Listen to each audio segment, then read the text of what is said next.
नमस्कार। दिन भर की खबरों का हर अपडेट और फॉलो अप लेकर मैं हाजिर हूं आपके साथ दीपशिखा सिंह। खबरों की खबर या फिर खबरों पर असर, हमारे संवाददाता खबरों के पीछे दौड़ते हैं दिन भर। ग्राउंड जीरो से सीधी खबर बताएंगे हमारे जनता रिपोर्टर्स। विदेशी धरती पर देसी छोरियों का कमाल लगातार जारी है। दरअसल मीराबाई चानू के बाद बॉक्सर लवलीना ने देश के लिए दूसरा मेडल पक्का कर दिया है, तो वहीं बैडमिंटन में पीवी सिंधु मेडल से सिर्फ एक कदम दूर हैं। हालांकि तीरंदाजी में दीपिका कुमारी क्वार्टर फाइनल मुकाबले में हार गईं, तो वहीं बॉक्सर मैरीकॉम भी हारकर टूर्नामेंट से बाहर हो चुकी हैं। टोक्यो ओलंपिक में 8वां दिन भी भारत के लिए शानदार रहा। शुक्रवार को भारत ने अपनी झोली में एक और पदक डाल दिया। लवलीना बोरगोहेन ने मुक्केबाजी में पहला पदक पक्का किया। उन्होंने महिलाओं की बॉक्सिंग की 69 किलोग्राम भार वर्ग स्पर्धा में सेमीफाइनल में जगह बनाई। असम की 23 वर्ष की मुक्केबाज ने 4-1 से जीत दर्ज की। अब उनका सामना मौजूद विश्व चैंपियन तुर्की की बुसानेज से होगा। वही बैडमिंटन में पीवी सिंधु भी सेमीफाइनल में पहुंच गई हैं। वो मेडल से बस एक कदम की दूरी पर है। महिला हॉकी में भारत ने आयरलैंड को 1-0 से शिकस्त दी। हालांकि तीरंदाजी में दीपिका कुमारी को क्वार्टर फाइनल में कोरियाई खिलाड़ी के हाथों हार का सामना करना पड़ा। दूसरी तरफ भारतीय पुरुष हॉकी टीम का जलवा टोक्यो ओलंपिक में लगातार जारी रहा। टीम ने पूल के आखिरी मुकाबले में अपने ग्रुप की टॉप टीम जापान को 5-3 से हरा दिया। मॉनसून सत्र का आज 10वां दिन था। पेगासस जासूसी कांड, महंगाई, कोरोना और कृषि कानूनों को लेकर लोकसभा और राज्यसभा में दूसरे सप्ताह भी लगातार जोरदार हंगामा देखने को मिला। भारी हंगामे के बीच राज्यसभा और लोकसभा की कार्रवाई सोमवार सुबह तक के लिए स्थगित कर दी गई। लोकसभा की कार्रवाई आज जब सुबह 11 बजे शुरू हुई तो कांग्रेस नेता अधीर रंजन चौधरी ने पेगासस जासूसी मामले में चर्चा की मांग उठाई।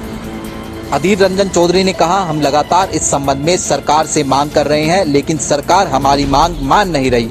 इसके बाद करीब हंगामे के बीच आधे घंटे तक प्रश्नकाल चला और कार्रवाई 12 बजे तक के लिए स्थगित कर दी गई।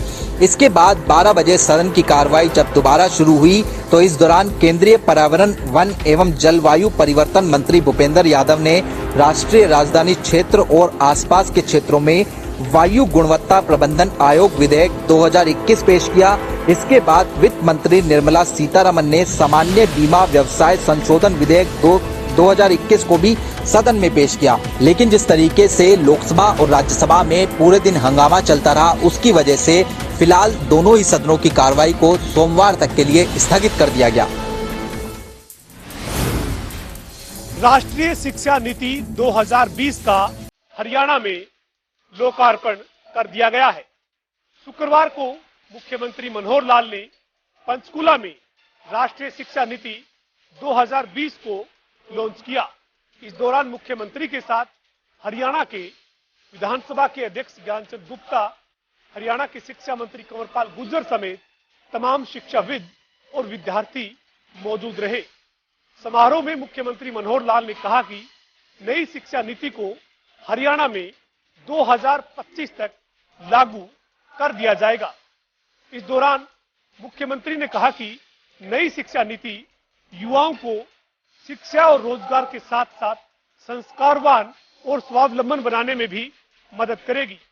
मुख्यमंत्री ने कहा कि नई शिक्षा नीति के तहत जो युवा हैं वो संस्कारवान शिक्षा लेकर देश को पुनः विश्व गुरु बनाने में भी अपना योगदान दे सकेंगे। इसके साथ ही मुख्यमंत्री मनोहर लाल ने कहा कि हरियाणा में शिक्षा नीति 2020 को लागू करने की कड़ी में ही 4000 प्ले वे स्कूल खोलने का सरकार ने पहले ही फैसला कर लिया है, जिसके तहत कई प्ले वे स्कूल खोले जा चुके हैं। सीबीएसई ने शुक्रवार को 12वीं कक्षा का रिजल्ट जारी कर दिया। छात्र सीबीएसई बोर्ड की ऑफिशियल वेबसाइट पर अपना रिजल्ट चेक कर सकते हैं।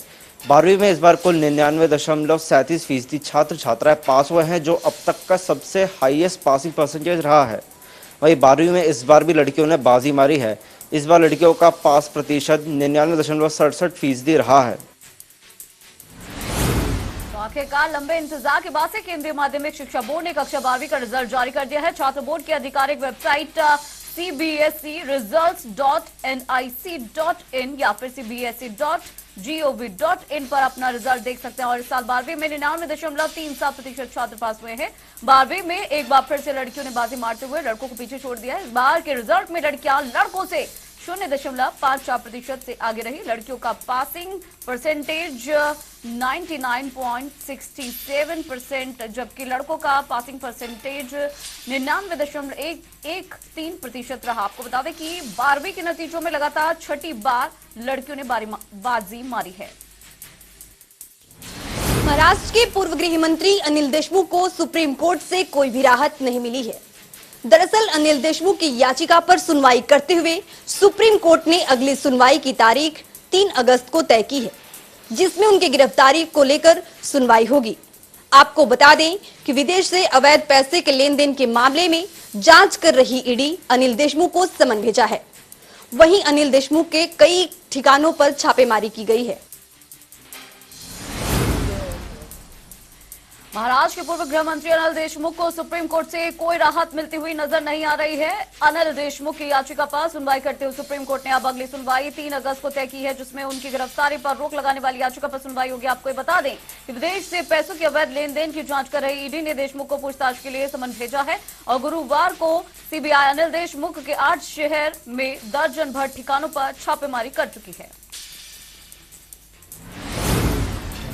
फरीदाबाद की खोरी के बाद अब अरावली क्षेत्र में जितने भी पीएलपीए एक्ट के तहत आने वाली भूमि पर अवैध निर्माण बने हुए हैं, उन पर नोटिस देने की कार्रवाई शुरू कर दी है और संभवतः मंगलवार से इस तोड़फोड़ की कार्रवाई को अंजाम दिया जाएगा। लगातार बैठकों का दौर जारी है। नगर निगम अधिकारी, वन विभाग के अधिकारी कवायद में जुटे हुए हैं कि आखिर इस तोड़फोड़ की जद में कौन कौन से निर्माण आएंगे। इसके अलावा पुलिस प्रशासन को जिम्मा सौंपा गया है उक्त एरिया का, जहां पर ड्रोन सर्वे कराया जाएगा। माना जा रहा है कि लगभग 187 एकड़ ये भूमि है, जहां पर खोरी के बाद अब अरावली क्षेत्र में अवैध निर्माण हुए हैं, जिनमें फार्म हाउस, धार्मिक स्थल, एक हाउसिंग सोसाइटी, 5 सितारा होटल और इसके अलावा कई शिक्षण संस्थान भी इस अवैध निर्माण की जद में आ रहे हैं।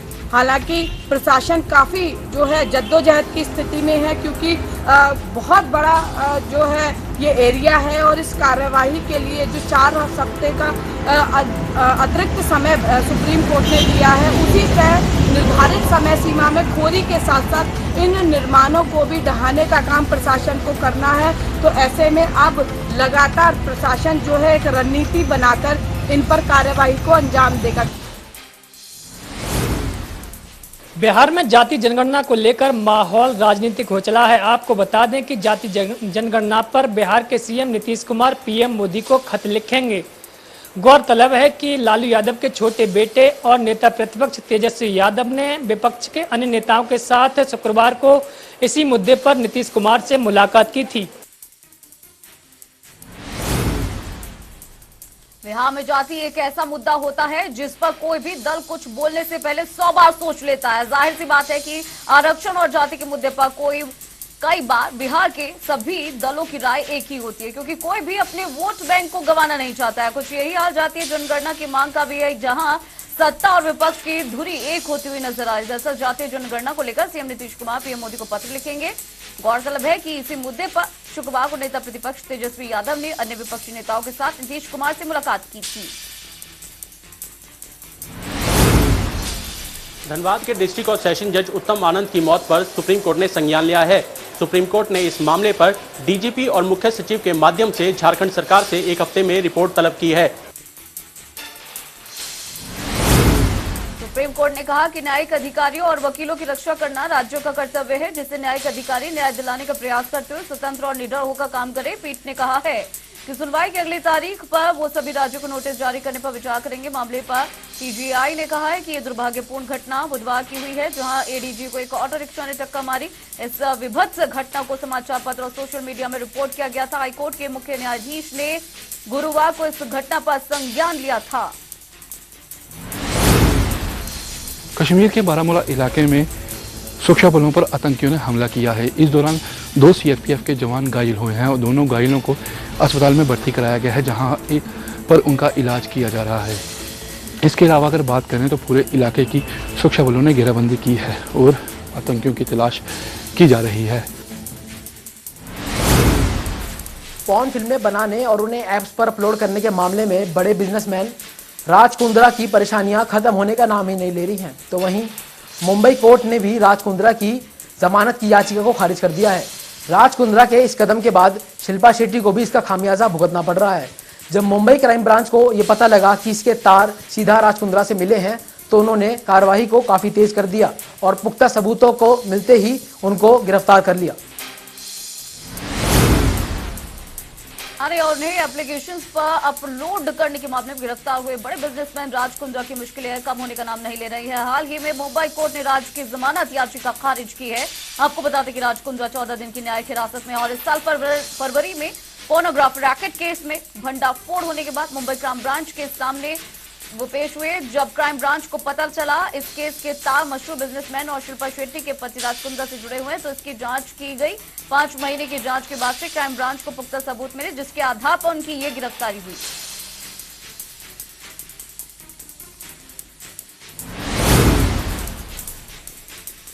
पहाड़ी इलाकों में बारिश काफी तेज हो रही है। वहीं इन इलाकों से पानी मैदानी क्षेत्र में पहुंच चुका है जिसकी वजह से यमुना जल का स्तर काफी बढ़ गया है और बढ़ते हुए जल स्तर को देखकर लोहे का पुल बंद किया जा सकता है। वहीं आपको बता दें कि जिला प्रशासन के अधिकारियों का कहना है कि बढ़ते हुए जल स्तर को देखते हुए कोई खतरा नहीं है क्योंकि अभी इलाकों में पानी ज्यादा नहीं भरा है।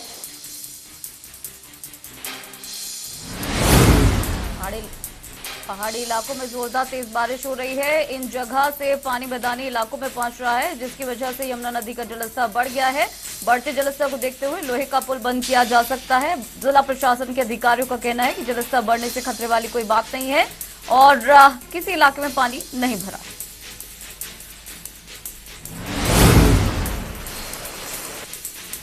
जम्मू कश्मीर में लगातार बाढ़ का सिलसिला बना हुआ है और बाढ़ के चलते नदी नालियों में उफान भरा हुआ है।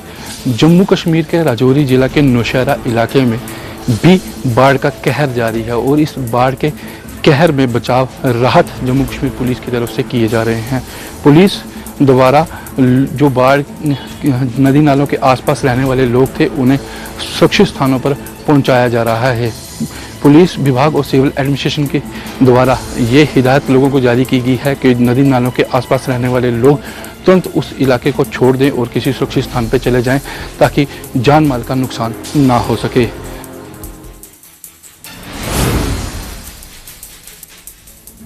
ब्रिटिश शासनकाल के समय देश की राजधानी रहा शिमला शहर आज अपने अस्तित्व की दुहाई दे रहा है। दरअसल अपने इतिहास को संजोए शिमला में ऐतिहासिक रिज मैदान आज खतरे की जद में है। मेरे साथ आप तस्वीरें यहाँ पर देखें। मैं ऐतिहासिक रिज मैदान पर हूँ और ये रिज मैदान का एक हिस्सा है जहाँ पर दरारें आने के बाद अब काम जो है वो यहाँ पर किया जा रहा है। एक तरफ रिटेनिंग वॉल जो है वो यहाँ पर दी जा रही है, वहीं दूसरी तरफ लगातार भारी बारिश के बाद ये हिस्सा जो है लगातार धंसता चला जा रहा है।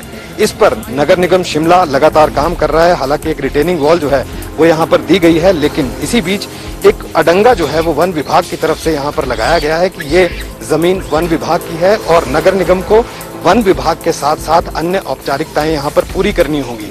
लेकिन सवाल ये है कि नगर निगम की तरफ से पहले भी इस पूरे सिंकिंग जोन का मुआयना जो है वो कराया गया।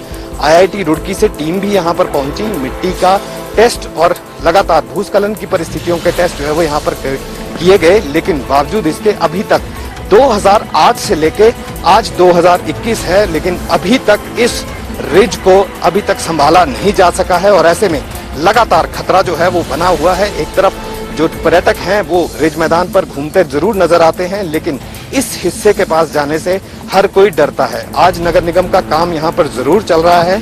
स्मार्ट सिटी के तहत शिमला में अब इस प्रोजेक्ट के लिए 25 करोड़ का एक और अमाउंट जो है वो यहाँ पर दिया गया है, लेकिन इसी बीच जो दरारें हैं वो लगातार बढ़ती चली जा रही हैं। ऐसे में खतरा भी लगातार बना हुआ है। लेकिन सवाल ये है कि आखिरकार नगर निगम और क्या फॉरेस्ट डिपार्टमेंट के बीच समन्वय की कमी है या फिर कुछ और परिस्थितियां बनी हुई हैं, क्योंकि 2008 से लेकर अब तक क्यों आखिरकार इस ऐतिहासिक रिज मैदान की सुंदरता को कायम नहीं रखा जा पा रहा है, ये एक बड़ा सवाल है। इसको लेकर नगर निगम शिमला का यह कहना है कि जल्द ही पूरे मामले को मुख्यमंत्री के सामने रखा जाएगा ताकि रिज की इस सुंदरता को कायम रखा जा सके।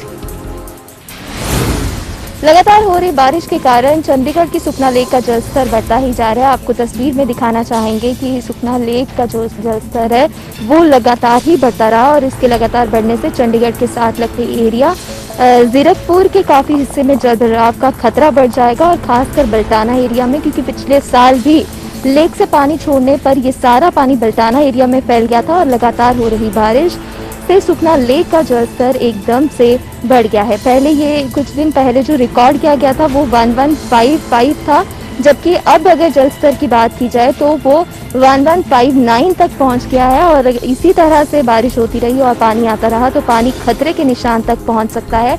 आपको बता दें कि यहाँ पे मैक्सिमम पाउंड लेवल जो है वो 1163 है, तो अगर यहाँ तक पानी पहुंच जाता है तो रेगुलेटरी एंड पर फ्लड गेट खोलने की नौबत आ जाएगी और इससे बरसात के बाद लेक की जो स्थिति है उससे तय माना जा रहा है कि फ्लड गेट खोले जा सकते हैं। आपको बता दें कि 2018 में भी ऐसी नौबत आई थी जब 10 साल के बाद ये फ्लड गेट्स खोलने पड़े थे और चंडीगढ़ प्रशासन हर तरह की स्थिति से निपटने के लिए भी पूरी तरह से तैयार है।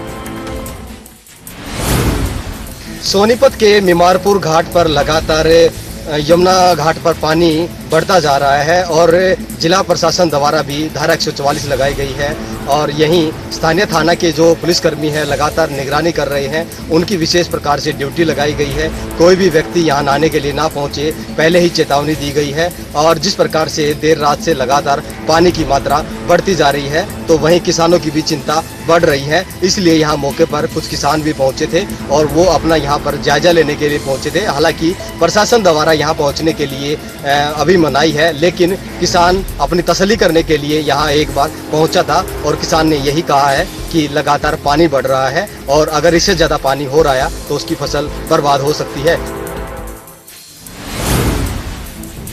बारिश कहीं आफत बनकर आ रही है तो कहीं किसान के लिए एक जो है फायदेमंद भी हो रही है, लेकिन नुकसान जो है वो किसान को नहीं हुआ है, एक दुकानदार को हुआ है। मंगल चौधरी के गांव घनी मालियान के जो है बस स्टैंड के ऊपर एक दुकान जो है वो बारिश से पूरी तरह से तहस नहस हो गई है। जो मिठाई और चाय पानी की दुकान थी, एक बार दिखाना चाहूँगा, दिखाएं कि किस तरह से जो है एक गरीब जो है मजदूर की जो दुकान जो है आजीविका जिसके परिवार की से चलती थी वो टूट चुकी है और अब अपनी आजीविका चलाने के लिए एक गरीब दुकानदार प्रशासन से गुहार लगा रहा है कि प्रशासन उसकी मदद करे ताकि इस कोरोना काल में अपने परिवार का भरण पोषण कर सके। पुल का निर्माण तो शुरू करवाया गया, लेकिन अल्टरनेट रास्ते को लेकर ना विभाग सतर्क दिखा ना ही ठेकेदार। यहाँ पर अगर मैं बात करूँ तो ये मैं बात करने जा रहा हूँ ऊना से मात्र 8 किलोमीटर की दूरी पर स्थित गांव खडकी, जो कि मदनपुर से जोगीपंगा रोड के बीच में आता है। यहाँ पर अगर आबादी की बात करूँ तो 100 लोगों की आबादी है, पर लेकिन इस रास्ते का प्रयोग सैलानी जो है वो भी करते हैं क्योंकि ये काफी शॉर्टकट मार्ग जो है माना जाता है। पर लेकिन पुल के कार्य की शुरुआत हो चुकी है, लेकिन अल्टरनेट रास्ता जो ठेकेदार को बनाना चाहिए था उसको नहीं बनाया गया, जिस कारण यहाँ के लोग जो हैं वो उग्र हैं। उनका ये कहना है कि अगर जिला प्रशासन या फिर ठेकेदार द्वारा 1 या 2 दिन में रास्ते का निर्माण कार्य नहीं किया जाता तो हम लोग सड़कों पर उतरकर इस पुल निर्माण का कार्य रोक देंगे। सहकारिता मंत्री डॉक्टर बनवारी लाल आज बावलखंड के गांव नंगली परसापुर पहुंचे। वहां उन्होंने पैक्स में जो 28 लाख रुपए से जो गोदाम बना है उसका उद्घाटन किया। साथ ही उन्होंने कहा कि पैक्स को कंप्यूटराइज किया जा रहा है। इससे मैनुअली जो पहले कार्य होता था अब कंप्यूटर से होगा और कंप्यूटर से कार्य होने के बाद जो भ्रष्टाचार पर पूरी तरीके से लगाम लगेगी। वहीं उन्होंने अमेठी में एम्स निर्माण पर कहा कि अब जो है लगभग जो जितने भी रोडे थे वो पूरी तरीके से हट गए हैं।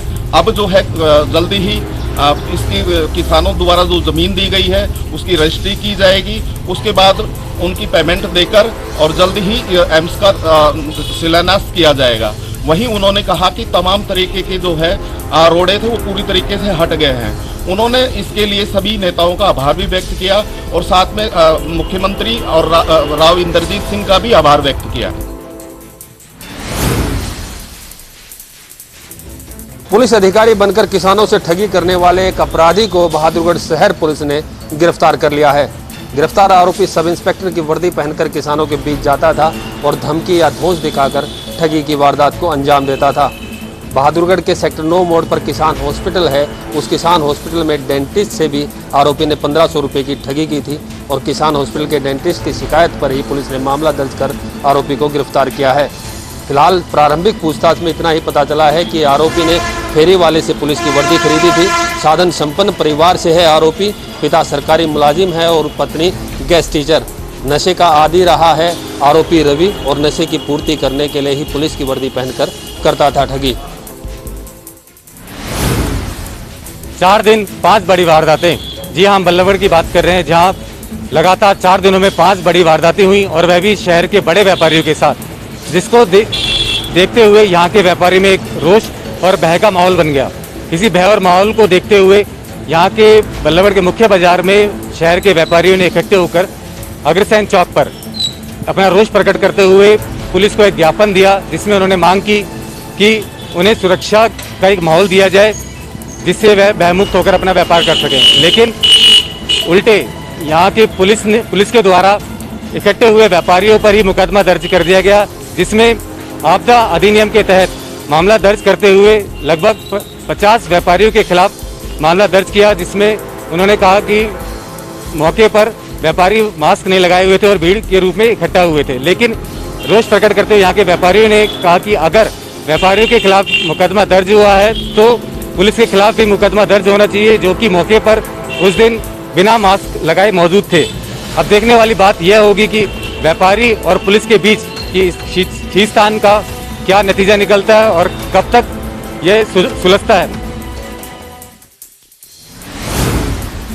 रोहतक नगर निगम व नगर पालिका के सफाई कर्मचारियों ने सरकार को चेतावनी देते हुए कहा कि सरकार 17 अगस्त तक सफाई कर्मचारियों की लंबित पड़ी मांगों को पूरा करे, अन्यथा प्रदेश के 37,000 कर्मचारी हड़ताल पर चले जाएंगे।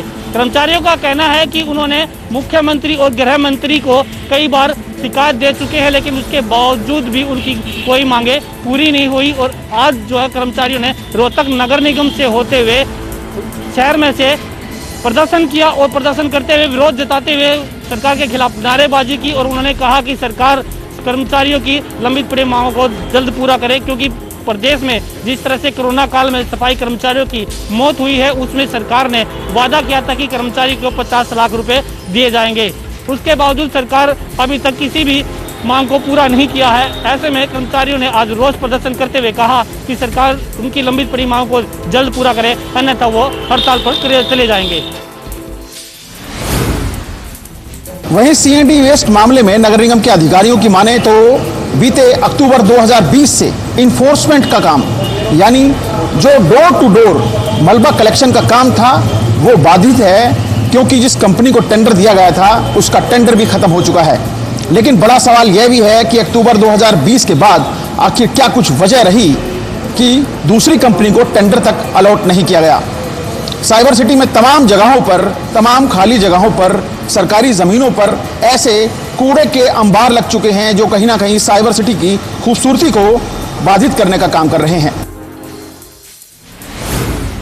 कोरोना की संभावित तीसरी लहर को लेकर जहां जिला प्रशासन तैयारियां कर रहा है, वहीं इसी कड़ी में समाज सेवी संस्थाएं और कुछ कंपनियां भी आगे आ रही हैं। इज्जत हैवी इंजीनियरिंग और सरस्वती शुगर मिल द्वारा जिला प्रशासन को 100 ऑक्सीजन सिलेंडर, जिनकी क्षमता 7000 लीटर टन की बताई गई है, वो 100 ऑक्सीजन सिलेंडर जिला प्रशासन को सौंपे गए, जो कि सिविल अस्पताल को दिए जाएंगे और इनकी कीमत 17 लाख रुपए बताई गई है। वहीं जिला प्रशासन का इस सहयोग पर कहना है कि इस प्रकार से समाज सेवी संस्थाएं और कंपनियों ने पहले भी कोरोना काल में सहयोग किया है और आगे आकर मदद की है, और इसी तरीके से जो इनका ये प्रयास है ये भी बेहद सराहनीय है। साथ ही जिला प्रशासन ने जनता से अपील की कि कोरोना के जो नियम हैं उनका लगातार पालन करते रहें, क्योंकि हल्की सी लापरवाही भी बहुत भारी पड़ सकती है। चलिए फिलहाल छोटे से ब्रेक के लिए